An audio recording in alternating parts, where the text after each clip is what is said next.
Muito bom dia. O meu nome é Ana Moreira.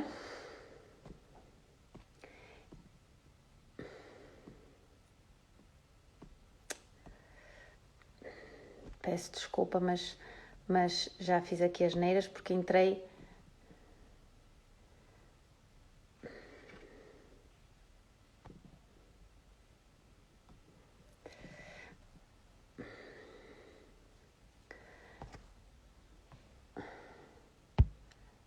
Não, estava bem.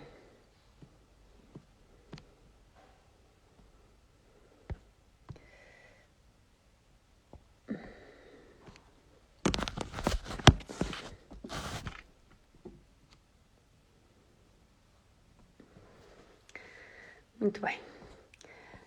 O meu nome é Ana Moreira e, para aqueles que não me conhecem, eu sou médica, trabalho numa área chamada de Medicina Integrativa e tenho-me vindo a dedicar a fazer palestras e aulas dentro da área da saúde integrativa e daquilo que se considera a saúde de uma forma geral e o ensinamento do que nós podemos fazer de uma perspectiva pedagógica em termos de saúde. Então, hoje temos um título muito interessante. Hoje é uma conversa de merda, literalmente, porque vamos falar do intestino. Por isso tivemos uma adesão extraordinária. As pessoas gostam de ouvir falar de literalmente merda e eu hoje estou muito feliz, porque posso dizer merda, porque estou a falar de fezes. Portanto, não estou a dizer uma asneira como eu normalmente digo. Então, hoje vamos falar do intestino e o que é o intestino. Portanto, o intestino é um órgão em forma de tubo que se estende desde o fim do estômago até ao rabinho, aquilo que se chama ânus, e que permite a passagem dos alimentos que nós, entretanto, comemos e digerimos, facilitando a absorção dos nutrientes e a eliminação dos resíduos. Portanto, o intestino é um tubo que, a seguir ao estômago e até ao rabinho. O sistema e o trato gastrointestinal propriamente dito começam na boca, temos as glândulas salivares, temos o esófago, que é o tubo que liga a boca ao estômago, temos depois as glândulas acessórias, como a vesícula biliar e o pâncreas e o fígado, e depois temos o intestino delgado e temos o intestino grosso. E o rabinho, que é o ânus.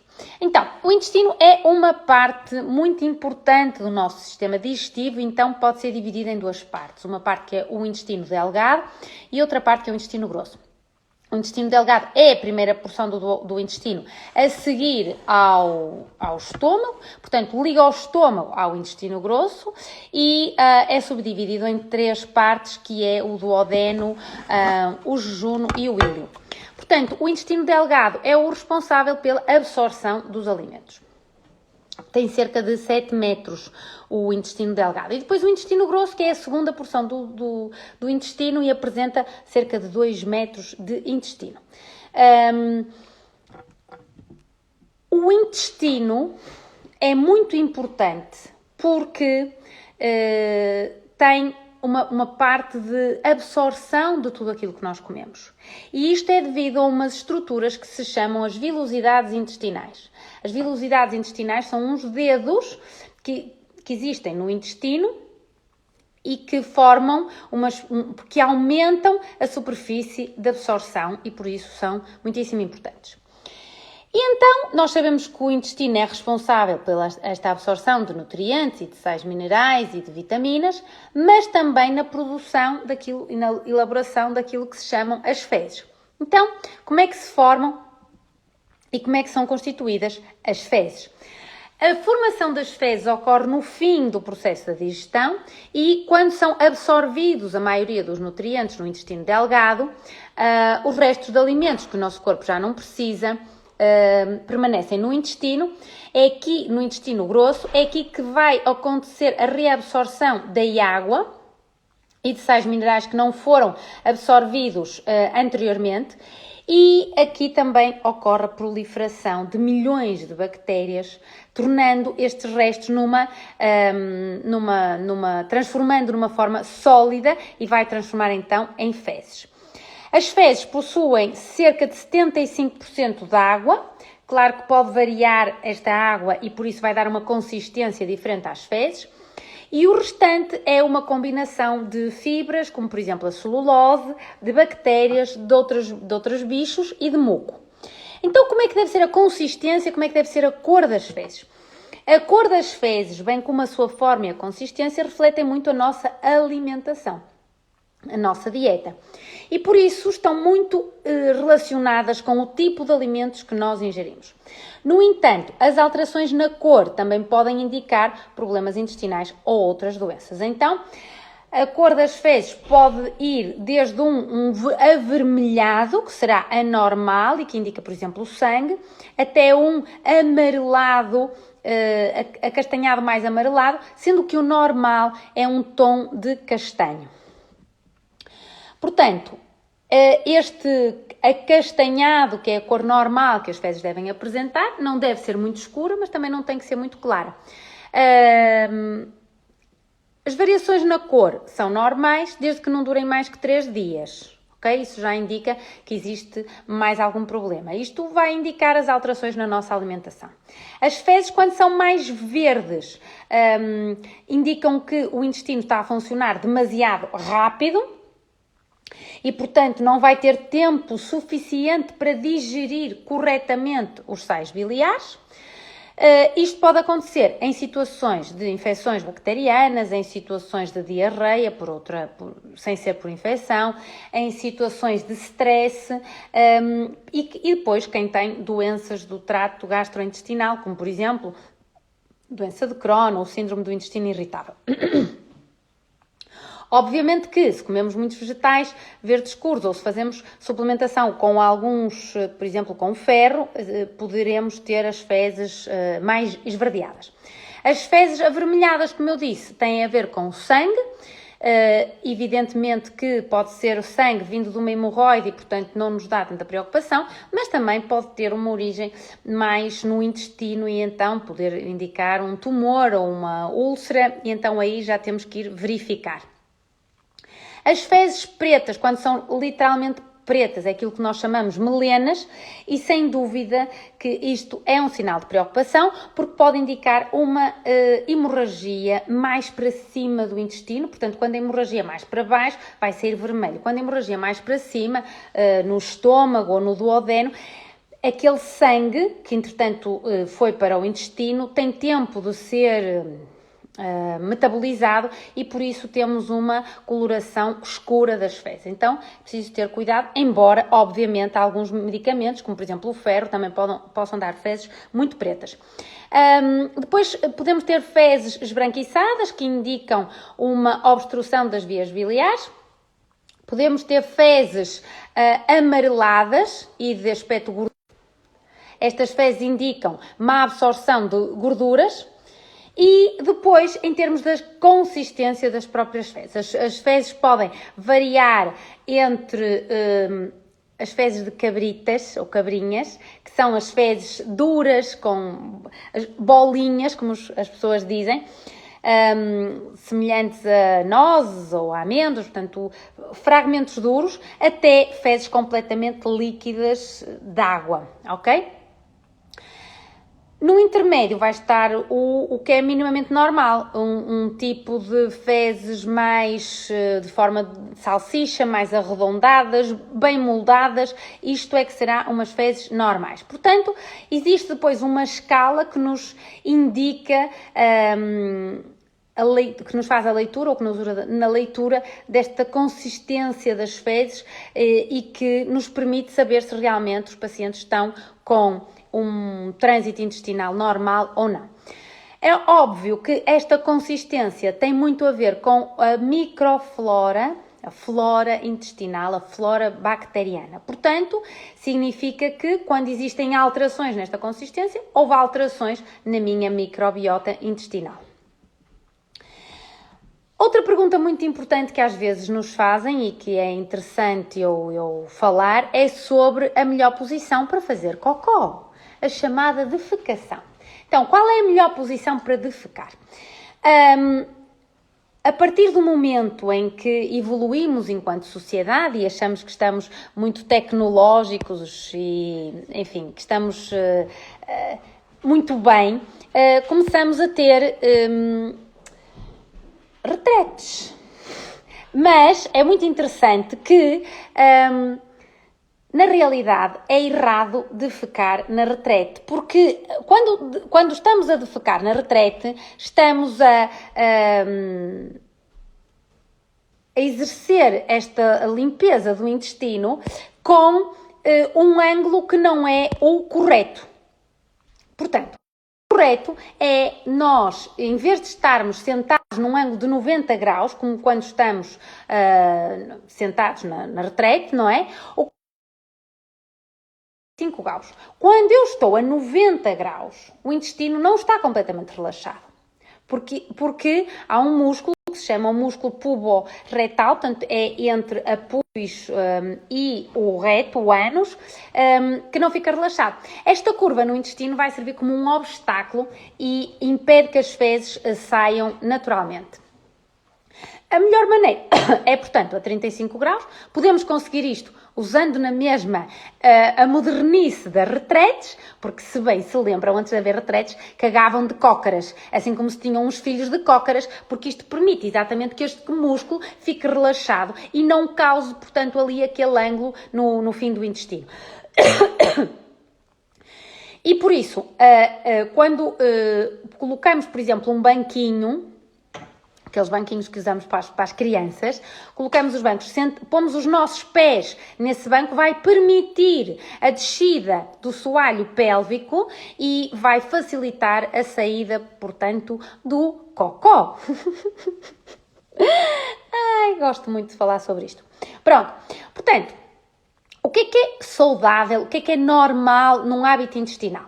Um hábito intestinal saudável significa que eu vou fazer cocó regularmente, sem dor, sem desconforto, eliminando umas fezes que sejam de consistência mole, não líquida, facilmente expelidas e que não sujem muito o papel higiênico. É muito importante ver como é que o nosso papel higiênico fica no fim da defecação.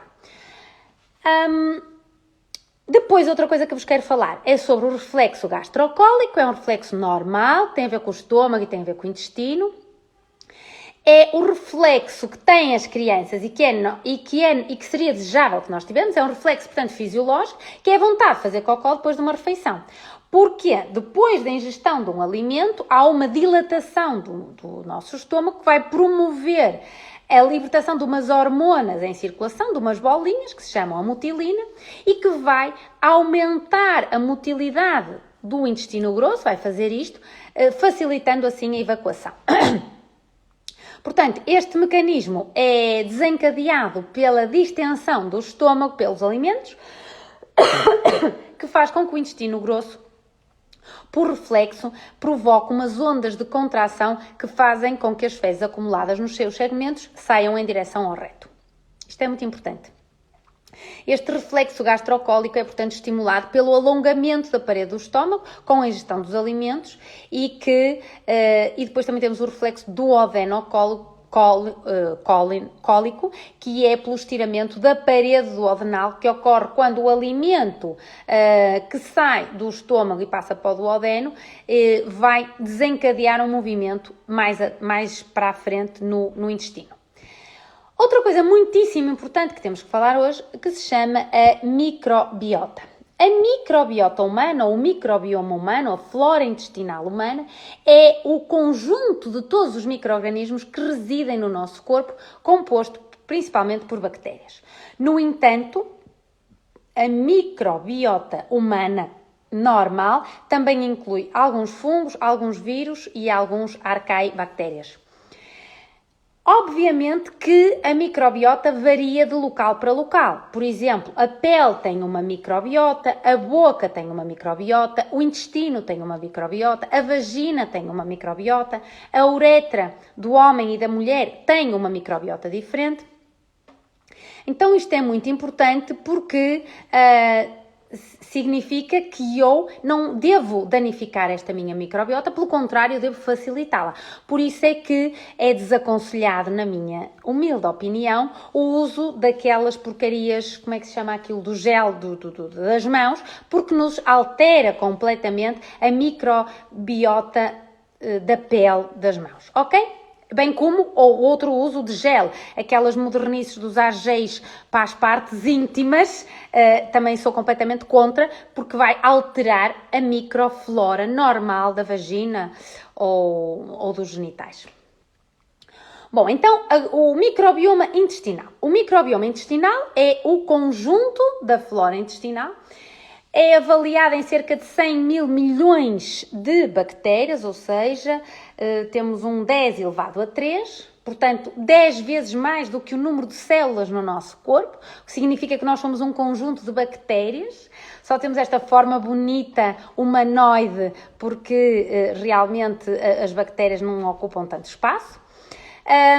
Temos cerca de 800 a 1000 espécies de bactérias conhecidas no nosso organismo que se vão repartir no nosso intestino, que se vão repartir ao longo do tubo digestivo, especialmente com uma densidade máxima no intestino grosso ou cólon. Portanto, as bactérias são muito mais pequeninas do que as células humanas, não é? No nosso corpo temos, portanto, mais bactérias do que células. O peso da nossa flora intestinal chega a ser 1 a 2 quilos. A superfície do intestino chega a ser 400 metros quadrados, portanto, cerca de 3 campos de ténis, ou seja, se pudéssemos pegar no tubo que vai desde a boquinha ao rabinho e o estendêssemos, davam 3 campos de ténis. As bactérias do nosso corpo, se nós as pegássemos e dessemos a mãozinha bactéria com bactéria, davam a volta ao mundo 2,5 vezes.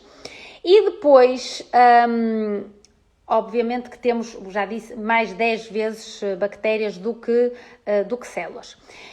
É muito importante saber também que, consoante a zona do intestino, do trato gastrointestinal, há uma alteração do pH e há uma alteração de bactérias. Por exemplo, no estômago nós temos um pH de 1 a 3, no cólon temos de 7 e no estômago temos cerca de 10 levantado a 3 colónias formadoras de unidades de bactérias e no cólon temos 10 levantado a 11. Depois o intestino delgado tem um pH de cerca de 6 a 7. Isto é muito importante porque isto tem a ver com a digestão, isto tem a ver com, por exemplo, o lactobacillus existe muito no estômago e no duodeno, no jejum e no hilo existe muito o bifidobactéria, os bacteroides são extremamente importantes e menos lactobacillus. E no cólon existem os bacteroides, existem, por exemplo, Clostridium. Então, todas estas bactérias são importantes para formar o processo desde a digestão no estômago, depois a absorção dos sais minerais, das vitaminas, dos aminoácidos resultantes da digestão e depois a formação das fezes é extremamente importante e que tem a ver com esta alteração do pH e das bactérias. Portanto, o microbioma intestinal é então o conjunto destes milhões de micro-organismos que vivem no nosso intestino. O que era importante era nós termos uma relação de simbiose que conseguimos ter e, obviamente, que temos uma relação também de mutualismo porque ambos nos beneficiamos uns dos outros. Esta flora intestinal é muito importante porque é responsável pela digestão, influencia imenso o nosso sistema imunitário, que agora estamos todos tão preocupados com o sistema imunitário em relação àquilo que estamos a viver, impacta na nossa saúde em vários aspectos e afeta diretamente o nosso cérebro através do eixo intestino-cérebro que cada vez é mais conhecido. Abro um parênteses aqui para explicar que muitas depressões podem ser tratadas pela repovoação da flora intestinal. Estamos a falar de uma coisa que supostamente tem a ver com isto, tem a ver com o meu humor, tem a ver com eu estar triste, tem a ver com eu estar desmotivada para viver a vida de uma forma mais ou menos geral. E eu consigo alterar isso se eu alterar a minha flora intestinal. Já não sei o que é que eu fiz aqui as neiras. Pronto. Então, esta flora intestinal, a flora intestinal, a minha, é diferente de todos. Cada flora intestinal é única, é como uma impressão digital que nós temos. Então, uma boa flora intestinal caracteriza-se pela diversidade e pela riqueza das bactérias. E onde é que tem origem, então, a nossa flora intestinal? A flora intestinal vem desde a nossa mãe. A flora intestinal vem quando nós passamos no canal vaginal, no parto, vem da amamentação da mãe. Aqui, essencialmente, é de onde vem a flora intestinal. E é aqui que importa logo começarmos a perceber. Uma criança, portanto, que não nasce de parto normal e uma criança que não é amamentada pela mãe, se não tiver mais problema nenhum, já tem um problema, porque não pode ter uma flora intestinal normal. Tem uma alteração da sua flora intestinal. Portanto, é muito importante. E outra coisa, a flora intestinal da mãe. Como é que a mãe tem a sua flora intestinal? Se a mãe tem alterações na boca, por exemplo, de periodontite, que isso indica-nos que tem uma disbiose, portanto, uma alteração da flora intestinal. Se a mãe teve infecções de repetição, candidíases de repetição, portanto, isto vai alterar a microflora da mãe, que depois vai alterar a microflora do bebê. O parto, se é um parto vaginal ou um parto por cesariana, já vai alterar a microflora. Se comeu ou não leite da mãe. E depois, se foi para o infantário, não é? É completamente diferente um bebê ou um bebê de 1 ano que vá para o infantário, de um bebê de 1 ano que esteja em casa. E depois, a partir daqui, começa o grande drama da nossa sociedade, que é as crianças ficam com infecções, tomam antibióticos, e o meio ambiente, aquilo que comem, isto altera a microflora e inicia-se aqui um processo que altera todo o sistema imunitário. Portanto, há aqui uma janela muito importante na nossa vida, que é desde a nossa conceição, ou antes da conceição, todo o período pré-natal e pós-natal até aos 2 anos e tudo isto aqui vai alterar para que eu seja mais sensível às doenças ou não, consoante eu tenho mais ou menos a minha microflora saudável, digamos assim. Portanto, se eu tenho uma disbiose, isso faz com que eu esteja mais imunocomprometida e a partir daqui eu posso ter obesidade infantil, posso ter cancro, posso ter asma, posso ter alergias, posso ter infecções de repetição. Por outro lado, se eu tive mais resistência, tanto da minha mãe como dos fatores do meu nascimento até aos 2 anos, eu então vivo em simbiose com a minha flora e, portanto, eu sou mais imunocompetente. É assim que se diz um nome bonito e pomposo. Podem dizer que são imunocompetentes. Portanto, obviamente que depois a flora também altera ao longo da nossa vida, portanto eu estou a falar da flora das crianças e dos bebés, que isso faz com que o nosso sistema imunitário seja diferente, mas também depois da nossa vida adulta e da nossa velhice. Uma flora intestinal da terceira idade não é igual a uma flora intestinal de um recém-nascido. Obviamente que um dos fatores que altera sempre a flora intestinal tem a ver com a nossa dieta.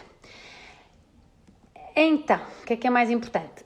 É importante saberem qual é o papel, então, da flora intestinal. A flora intestinal ajuda imenso a degradar os compostos alimentares. A flora intestinal ajuda a sintetizar vitaminas do grupo B e vitaminas do grupo K.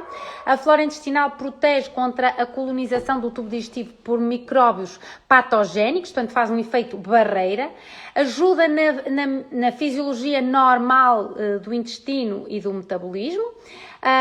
Ajuda na maturação e no desenvolvimento e na competência do sistema imunitário, porque o nosso sistema imunitário intestinal tem cerca de 60% a 70% do total das nossas células imunitárias, e a nossa flora ajuda também na produção de substâncias ativas no cérebro, porque a microbiota produz os mesmos neuromediadores que o cérebro, portanto está altamente implicada naquilo que nós chamamos o eixo cérebro-intestino.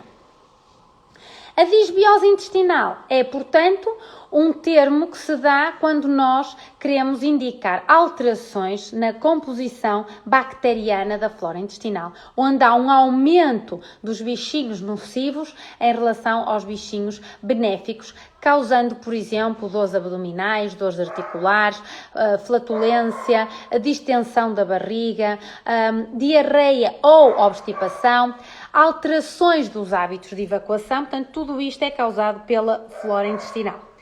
É muito importante também perceber que muitas vezes temos disbiose intestinal, ou seja, temos alteração da nossa flora intestinal, mas não temos sintomas gastrointestinais, ou seja, não tenho gases, não tenho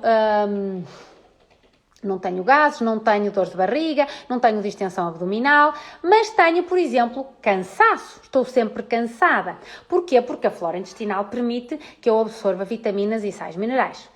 Tenho, por exemplo, alergias. Então, tudo o que é terrenos alérgicos está altamente relacionado com a flora intestinal.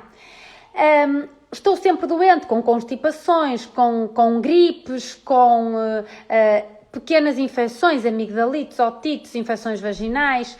Isto tem muito a ver com a flora intestinal, porque a flora intestinal estimula o sistema imunitário de uma forma geral. Por exemplo, se eu tenho alterações de memória, se eu tenho alterações de concentração, também tem muito a ver com a flora intestinal, porque a flora intestinal produz substâncias que vão ajudar nesta alimentação das células nervosas no nosso cérebro, que estão implicadas na memorização.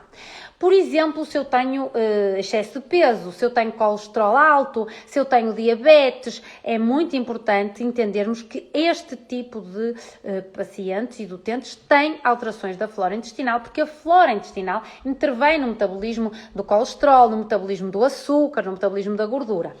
E, por exemplo, se eu estou estressado, se eu estou ansioso, se eu estou deprimido, isto tem uma relação direta com a flora intestinal, porque a flora intestinal ajuda na ação de neuromediadores que nos vão ajudar na tranquilidade, no bom humor, na motivação da vida. Então, é muito importante o cocó. Como estão a ver, o cocó é muito importante para a nossa vida. O que é mais importante que eu vos conte? Que existe uma condição que se chama leaky gut. É um termo simpático que eu gosto, que é, em português, chamamos o síndrome do intestino permeável ou hiperpermeabilidade intestinal. E o que é esta hiperpermeabilidade intestinal? É quando eu tenho, conjuntamente com a disbiose intestinal, o meu tubo tem estas células. Como eu disse, temos aqueles dedinhos, não é? Em forma de luva, que aumentam a absorção, e estes dedinhos, portanto, que formam um tubinho, vamos dizer assim, e têm buraquinhos. Portanto, eu não tenho uma parede, como se fosse uma parede de tijolos, com a argamassa entre os tijolos, mas tenho buraquinhos entre os tijolos. Isto chama-se leaky gut e faz com que haja um aumento na passagem de substâncias não desejadas para o fluxo sanguíneo, o que leva a alterações inflamatórias, imunológicas, tanto a nível local do meu intestino, como a nível sistémico. E quais são as possíveis causas da disbiose? Uso de antibióticos, uso de anti-inflamatórios, abuso de laxantes, uso de medicamentos protetores do estômago. A pílula é uma causa de disbiose. Cada mulher que usa a pílula tem uma disbiose intestinal. O consumo excessivo de alimentos processados, o stress dá disbiose, o tabaco dá disbiose, o que é mais? A radiação eletromagnética dá disbiose, ninguém fala muito nisso, mas a radiação eletromagnética dá alterações da tireoide, dá alterações do intestino. O próprio envelhecimento leva-nos a ter disbiose.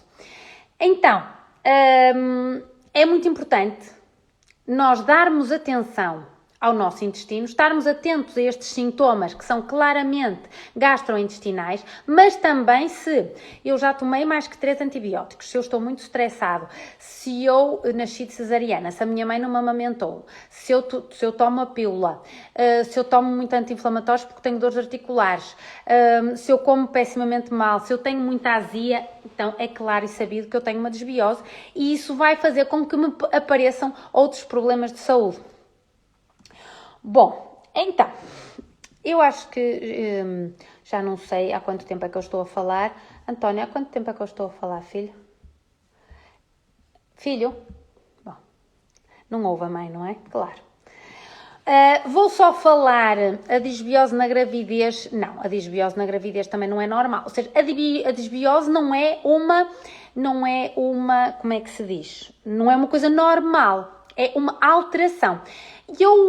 Eu acho que não encontro ninguém que não tenha disbiose. Se pensarem bem, se estão a ouvir o que é que eu estou a explicar, eu acho que não há ninguém que não tenha disbiose, a não ser quem de facto tem muito cuidado com a alimentação, quem já se tratou de ter tido desbiose na infância, ter tomado antibióticos, ter nascido cesariana, que a mãe não lhe deu de mamar. Então, o que é que podemos fazer para equilibrar? É isso que eu vou agora explicar. Não vou contar tudo, já estou a falar há muito tempo. A única coisa que eu vou falar assim muito rápido, e depois já estou a ver que vamos ter que fazer outra conversa, ou seja, as conversas de merda já estou a ver que dão muito pano para falarmos. Vou falar dos enemas de café, muito rapidamente, porque muitas pessoas perguntam, e nas palestras que eu dei sobre o cancro, falamos nos enemas de café. Os enemas são um procedimento de desintoxicação através da introdução de água fervida com café no rabo, no nosso organismo, pelo rabinho. Este procedimento é fantástico porque ajuda a desintoxicar essencialmente o fígado. Ora, nós sabemos que o café contém antioxidantes e o que é que se faz? Nós metemos estes antioxidantes dentro do nosso tubo intestinal. Esta terapia, esta técnica dos enemas de café tornou-se popular durante os anos 50, quando um senhor chamado Max Gerson incorporou num programa de desintoxicação para pacientes com cancro. Devo dizer que eu aconselho enemas de café a quase todos os pacientes, bem, com cancro ou sem cancro. Agora, com cancro, ele mandava os pacientes com cancro fazerem enema de café quase de 2 em 2 ou de 3 em 3 horas. Porque um paciente com cancro, um tumor, está permanentemente a produzir toxinas. E quando fazemos o enema de café, o foco é o fígado. E, portanto, ajuda muito na desintoxicação hepática, na fase 2 da desintoxicação hepática. E, portanto, ele manda fazer de 3 em 3 horas para fazer com que aquele paciente que está com uma alta toxicidade consiga estar o melhor possível para que o seu sistema imunitário esteja a lutar contra o tumor. Então, ele provou, este tal médico chamado Max Gerson, se quiserem procurar na internet, Gerson, provou com as suas pesquisas que o enema de café desintoxica e restaura o fígado. A retenção de 15 minutinhos do enema de café no intestino estimula os sistemas enzimáticos do fígado e dilata as vias biliares, aumentando assim o fluxo da bilis, o que vai facilitar que o organismo excrete os produtos tóxicos armazenados, essencialmente no fígado e nas vias biliares. Este é um método simples que permite a lavagem do material fecal e dos tóxicos que estão aderidos à parede do intestino grosso, que às vezes estão acumulados por muito tempo. Uma pessoa obesa, por exemplo, tem 15 kg de matéria fecal no seu corpo. Então, sim, quem tem o intestino inflamado pode fazer enemas de café, a não ser que tenha uma coisa aguda, como uma diverticulite aguda, ou esteja com uma apendicite aguda. Aí é que não. Portanto, também podemos integrar plantas medicinais neste enema que vamos potenciar o efeito desta terapia. Porquê? Porque vamos ter um efeito modulador da inflamação e vai desintoxica e vai modular a inflamação da parede do intestino. Portanto, os benefícios do enema de café. Neutraliza e excreta as toxinas que sobrecarregam o fígado, essencialmente, quando estamos a falar de toxinas de tumores, ainda mais. O café por via retal estimula o parasimpático na parte inferior da bacia, portanto os nervos parasimpáticos na zona pélvica, enviando então um reflexo para o fígado e este começa a trabalhar muito, muito rapidamente, que é diferente da cafeína que tomamos por via oral, que normalmente é o que perguntam a seguir. Não posso tomar o cafezinho antes pela boquinha do que tomar pelo rabinho? Não é a mesma coisa. Bom, o café pelo rabinho também aumenta os níveis de glutationa. Os palmitatos que estão presentes no café aumentam cerca de 7 vezes o sistema glutationa S-transferase, 7 vezes, então é muito importante. E a glutationa vai estimular a apoptose das células malignas, reduzir a inflamação, estimular as células natural killer e esta glutationa é a mãe dos antioxidantes, então é muito importante que aumentemos a glutationa. Além disso, o enema de café ajuda a eliminar parasitas pelo intestino, repara o tecido digestivo, ajuda no fígado, como eu já disse, aumenta a imunidade, melhora a saúde intestinal, ajuda na obstipação e ajuda nos baixos níveis de energia. Isto é muito interessante. As pessoas depois de um enema de café ficam fantasticamente bem dispostas, mas calmas. Fantasticamente bem dispostas, mas calmas. E, portanto, pode ser receitado, digamos assim, por exemplo, na depressão. E então, vamos lá ver se me faltava alguma coisa assim mais importante. Sim, faltava-me falar na comida, não é? Portanto, é muito importante que nós tenhamos uma alimentação correta em relação àquilo que tem a ver com o nosso intestino. Portanto, comer mais fibra ou beber mais água, usar pré-bióticos e probióticos, isto era o que eu ia falar hoje, mas já não vou ter tempo. Cortar o glúten, cortar os lacticínios, cuidado com os medicamentos, principalmente medicamentos continuados, praticar atividade física e pronto, o resto vai ser a conversa de merda 2. Conversa de merda literalmente 2. Portanto, têm 2 minutos para fazer perguntas. Vamos ver o que é que me querem perguntar acerca da merda que existe em cada um de nós. Sem dúvida que a nossa qualidade de vida começa no nosso intestino. Era aqui um slide que eu tinha aqui para vos mostrar. Eu não consigo agora mostrar slides, mas era um slide que eu tinha aqui para vos mostrar. Bom, então, se não têm dúvidas, dou por concluída esta aula sobre os cocós. Espero que tenham entendido. Eu não sou muito apologista do café, exceto do café por via retal. Portanto, espero que tenham entendido que, sim, claro que durante a quimio também, particularmente durante a quimio, se podem fazer os enemas intestinais. Espero que tenham entendido que o declínio da nossa função digestiva é extremamente importante para a nossa saúde, porque agrava muito a nossa saúde, porque há realmente um super crescimento de fungos e de bactérias que leva a uma disbiose intestinal, portanto a uma alteração da flora. Isto vai produzir mais toxinas. As toxinas fazem com que haja uns furinhos no intestino e, portanto, haja a hiperpermeabilidade intestinal.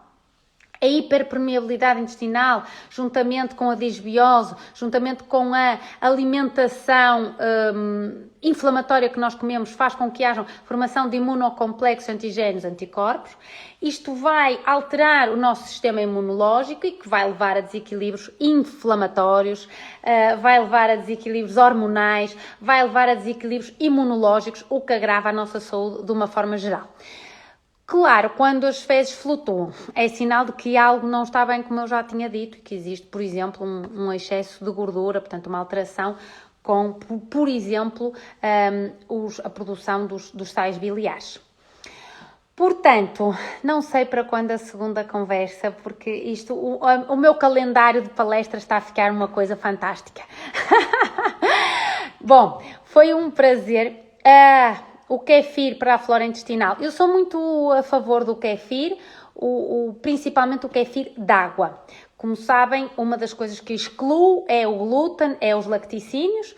Isso é completamente proibido para quando estamos a tratar-nos, digamos assim, ou queremos, sim, vai ficar gravado aqui no Instagram e depois vai estar no YouTube, no meu canal Ana Moreira Life Coach. O que é que eu queria dizer? Já não sei o que é que eu estava a dizer. Portanto, cortamos o glúten e os lacticínios, portanto, o kefir de água é muito interessante. Bom, se temos então já uma cirrose hepática, então já não aconselho o enema de café antes de ver a história clínica e perceber se pode realmente fazer ou não enema de café, ok? Porque aí já estamos a falar em patologias, eu estou a falar assim de uma forma geral, mas é preciso ver melhor, então estamos a falar assim numa coisa já complicada, é melhor ver antes de que se possa fazer enemas de café. À partida, sim, pode-se fazer um enema de café, ok? Os iogurtes vegetais são uma excelente opção, porque iogurtes de produtos animais sou completamente contra. Bom, foi um prazer tê-los aqui, espero que tenham gostado e vemo-nos para a segunda parte das conversas de merda. Até à próxima!